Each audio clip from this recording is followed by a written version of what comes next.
Epistily faharoa nosoratan'i Jaona.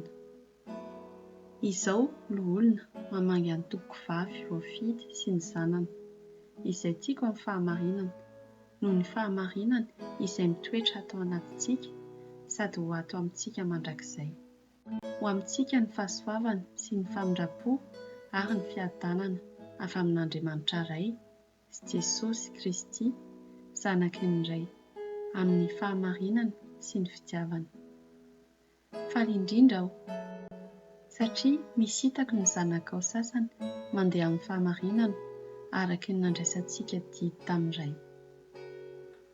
Ary mangataka aminao aho ankehitriny, Rikiria, tsy toy ny manoratra didy vaovao aminao, fa ilay nananantsika hatramin'ny voalohany ihany, dia aoka hifankatia isika.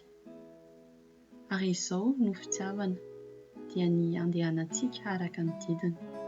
Izany no didy, tahaka ny efa renareo hatramin'ny taloha ihany, dia ny andehananareo aminy.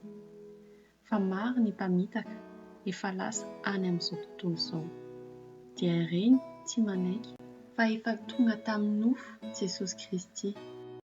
Izy no mpamitaka sy antikristy. Mitandrimy ianareo, fandrao mahavery izay namonoanay tena, fa mba handraisanareo valim-pity tanteraka. Iza rehetra mitarika nefa tsy mitoetra ho amin'ny fampianaran'i Kristy dia tsy manana an'Andriamanitra. Izay mitoetra ao amin'ny fampianarana dia izy no manana ny Ray sy ny Zanaka. Raha misy olona mankeo aminareo ka tsy mitondra izao fampianarana izao, aza miampy hatrano azy na miaraba azy akory. Fa izay miaraba azy dia miombina amin'ny ratsy ataony.